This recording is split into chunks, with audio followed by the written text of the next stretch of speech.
Hello friends, मैं सोच रहा था कि दुनिया में सबसे ज़्यादा खतरनाक चीज़ कौन सी है जिससे इंसानों को या फिर जितनी भी लाइफ अवेलेबल है इस प्लैनेट पे उनको खतरा हो सकता है। आपको भी पता होगा, आपने भी सोचा होगा, आपने सुना होगा कि climate change is the biggest threat to humanity right now. Climate change की वजह से पूरी इंसानियत को आज की डेट में खतरा है, लेकिन कि कुछ लोग सीरियसली ले रहे हैं, कुछ लोग एक्शन ले रहे हैं, कुछ लोग नहीं ले रहे। कुछ लोग नहीं ले रहे एक्शन क्योंकि उनको पता नहीं है कि ये क्या हो रहा है और क्या नहीं हो रहा है, क्योंकि उन्होंने देखा ही नहीं है। तो उसी लिए वीडियो वीडियो मैं बना रहा हूँ, क्योंकि आप देख सको कि एक्चुअल में कितना हानिकारक है और कितना ऑलरेडी ये नुकसान पहुंचा चुका है इस प्लैनेट को। और इसके पीछे का रीज़न ह्यूमंस ही है, but still I want to show you some clips जिसके थ्रू आपको समझ में आ जाएगा कि ये कितना हानिकारक हो सकता है। तो एक एक करके मैं डेटा आपके सामने रखूंगा और उसको एक्सप्लेन करते जाऊंगा, जिसके वजह से आपको पता चल जाएगा कि ये कितना खतरनाक हो सकता है। तो सबसे पहले मैं शुरुआत करता हूँ, दो ग्राफ्स है मेरे पास और ग्राफ्स में कुछ डेटा अवेलेबल है। उस पहले ग्राफ को आप देख लीजिए, उसके बाद में मैं उस ग्राफ को एक्सप्लेन करूंगा।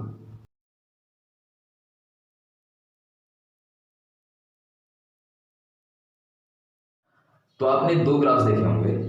तो फर्स्ट ग्राफ का जो डेटा है वो है 1983 टू 1993 तक का, और जो नेक्स्ट ग्राफ है वहाँ पे जो डेटा अवेलेबल है 2005 से लेकर 2015 तक का।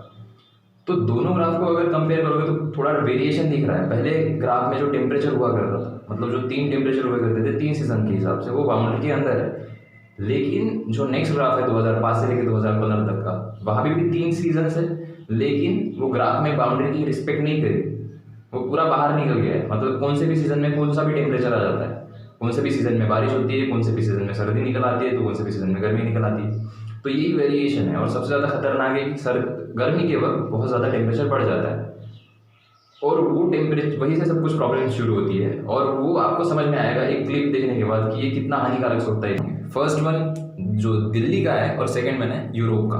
तो दिल्ली के क्लिप में आपने देखा होगा कि कुछ कुछ चीज़ें बैठी हुई है फाउंटेन्स के नीचे। वो लोग हैं, वो टेम्परेचर को सहन नहीं कर पाते, इसलिए वहाँ पे बैठे हुए हैं। कुछ कुछ लोग तो घरों से बाहर ही नहीं निकलते, क्योंकि वहाँ पे हर साल रिकॉर्ड तो टेम्परेचर होता है। और जो गरीब लोग होते हैं, जिनको रोज कुछ ना कुछ कमाने के लिए चलना पड़ता है, यहाँ जाओ वहाँ जाओ, ये काम करो वो काम करो, तो वो जब सड़कों से चल रहे हैं ना, तो उनके जो चप्पल है वो सड़कों से चिपक रही है, क्योंकि टेम्परेचर ही उतना ज़्यादा है और हर साल रिकॉर्ड टेम्परेचर हो रहा है। जो नेक्स्ट क्लिप देखोगे वो थोड़ा डेवलप है, यूरोप की बात है ये। वहाँ पे क्या हो रहा है कि टेम्परेचर इतना ज़्यादा बढ़ गया है कि ज़मीन में जितना भी पानी हुआ करता था, न्यूट्रिएंट्स हुआ करते थे, वो टेम्परेचर के बढ़ने की वजह से उड़ गए। तो अभी वहाँ पे खेती नहीं होगी। तो खेती नहीं होगी तो लोग खाएंगे क्या? खाएंगे कुछ नहीं, तो फिर काम कैसे करेंगे? काम नहीं करेंगे तो पैसा कहाँ से आएगा? तो ये सारी इंटर रिलेटेड चीज़ें यहाँ से शुरू हो रहा है डिस्ट्रक्शन का। तो वो लाखों में लोग सब कुछ पीछे छोड़ के, ज़मीन घर सब कुछ छोड़ के दूसरी जगह पे जा रहे हैं, क्योंकि उनको कुछ खाने को मिले, कुछ पीने को मिले। आपने देखा है ना, उतने ही कांड नहीं कर रहे टेम्परेचर है, इससे भी जो बड़े बड़े कांड है ना, उसके सबूत हमारे पास अवेलेबल है। तो वो जो क्लिप्स है मैं आपको दिखाऊंगा आगे जाके।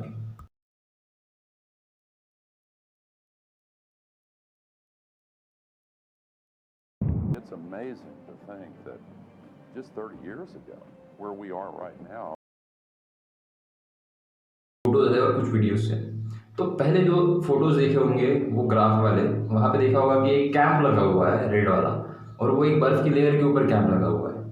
और नेक्स्ट फोटो है उसी जगह की, तो कैंप थोड़ा ऊपर है, लेकिन वो फोटो सेम जगह की है। बस क्या हुआ ना, वहाँ पे बहुत ही बड़ी बर्फ की जो लेयर थी वो पूरी लेयर पिघल गई टेम्परेचर राइज की वजह से। और जो नेक्स्ट वीडियो देखी होगी आपने, वहाँ पे देखा होगा वीडियोस हेलीकॉप्टर से शूट करे गए थे, तो बहुत बहुत बड़ी बड़ी बर्फ़ की पहाड़ें नीचे गिर रही है। मतलब समझो कि बहुत बड़ी पहाड़ है और एक छोटे से पहाड़ के ऊपर डिपेंडेंट है वो, और वो पिघल गया तो पूरी पहाड़ गिर जाएगी। सेम उसी की वीडियोज़ है। और जो नेक्स्ट वीडियो देखी होगी, वहाँ पे कुछ लोग एक माउंटेन की तरफ जा रहे हैं, और उस माउंटेन को आप अच्छे से देखोगे तो एक वाइट लेयर दिखेगी बीच में से आपको। तो वहाँ तक चट्टानें हुई करती थी, लेकिन पूरी चट्टानें चुप पिघल गई वहाँ की। मतलब सोचो, इतनी बड़ी बर्फी पिघल रही है और ये जाएगी कहाँ पे? इसका पानी जो बनेगा वो जाएगा कहाँ पे? तो नेक्स्ट वीडियो में ये भी देखा होगा आपने कि वो पानी नदियों के थ्रू कहीं पे जा रहा है, और वो जा रहा है समंदर में, और इसी की वजह से समंदर का जो लेयर है वो बढ़ रहा है। और इसके वजह से जो समंदर किनारों की कुछ सिटीज़ है, इंडिया की भी सिटीज़ है, पूरे वर्ल्ड वाइड भी कुछ सिटीज़ है, वो बहुत ज़्यादा खतरे में है 2050 तक, क्योंकि वहाँ तक पानी आ जाएगा, ऐसा साइंटिस्ट का प्रेडिक्शन है। और सी लेवल राइज हो रहा है, तो ये बहुत हानिकारक है लोगों के लिए। और शोर्स पे रहने वाले लोगों के लिए। वो आपको कुछ नेक्स्ट क्लिप्स है, वो देखने के बाद आपको समझ में आ जाएगा। तो नेक्स्ट क्लिप्स दिखाने के पहले मैं आपको कुछ बताना चाहता हूँ। एनवायरमेंटल चेंज की वजह से हवाएं भी बहुत तेज चलती है, तो समंदर की तरफ तो बहुत हवाएं चलती रहती है, तो ऑलरेडी, और उसके साथ साथ ऑलरेडी सी लेवल भी बढ़ चुके हैं, मतलब पानी बहुत ज़्यादा आ चुका है समंदर में। तो जब ये दोनों का कॉम्बिनेशन होगा ना, तो जो वेव्स आती है ना समंदर के किनारे में, वो और अंदर घुसेंगी हवा, क्योंकि हवा भी तेज है। तो जो किनारे पे रहने वाले लोग हैं और किनारे से किलोमीटर्स दूर रहने वाले जो लोग हैं, उन तक जब वेव पहुंचती है तो क्या हालत होती है, वो नेक्स्ट क्लिप्स में आप देख लो। has already purchased land to move its entire population. तो अभी समंदर से इतना सारा पानी ज़मीन पे तो आ गया, अभी जाएगा कहाँ पे? ये जाएगा ज़मीन के अंदर, ये मिक्स होगा न्यूट्रिएंट्स के साथ। अभी न्यूट्रिएंट्स के साथ मिक्स होने के बाद ठीक है, अच्छी बात है, ऐसा सोच रहे होंगे लोग, लेकिन नहीं है, क्योंकि नेक्स्ट सीजन में तो समर है। समर के वक्त टेम्परेचर रिकॉर्ड तोड़ होगा और ज़मीन बहुत ज़्यादा गर्म होगी, तो पूरा पानी न्यूट्रिएंट्स के साथ साथ एवापोरेट हो जाएगा और खेती के लिए ज़मीन नहीं बचेगी, पूरी ज़मीन सूख जाएगी।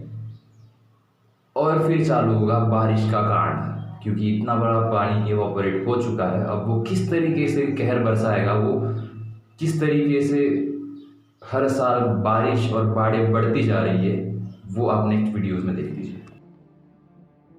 Water vapor is often funneled thousands of kilometers from the oceans over the land.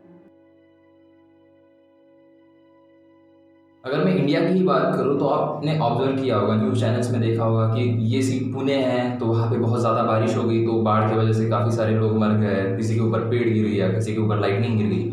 अगर मुंबई की देखा होगा तो कोई बाइक से जा रहा है रास्ते से, वहाँ पे बहुत बड़ा पानी है और गड्ढा दिख ही नहीं रहा है, तो वहाँ पे उसका एक्सीडेंट हो गया।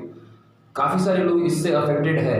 तो ये सिर्फ इस तरीके से अफेक्टेड नहीं हो रहे, जो फार्मर्स हैं हज़ारों में सुसाइड कर रहे हैं हर साल, क्योंकि वो फसल ही नहीं उगा पा रहे। जैसे कि मैंने पहले बताया था, टेम्परेचर की वजह से न्यूट्रिएंट्स नहीं है, पानी इवैपोरेट हो गया, ज़मीन नापीक हो गई, तो फसल नहीं उगेगा, फार्मर्स ने सुसाइड कर ली।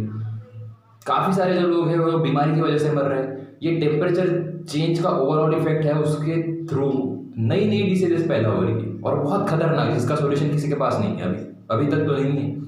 लाखों करोड़ों लोग उसकी वजह से मर रहे हैं।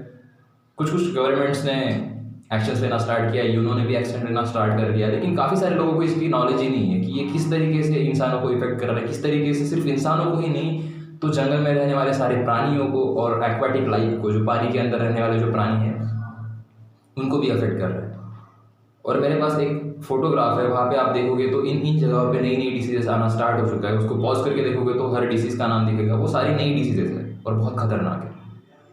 तो इसी के ऊपर काफ़ी सारे लोगों ने एक्शन लेना स्टार्ट किया, लेकिन फिर भी कुछ लोग जो है अभी भी उनको कुछ नॉलेज नहीं है, तो उन सारे लोगों को ये सारी वीडियो शेयर करिए और उनको भी इस बारे में पता चलने दीजिए।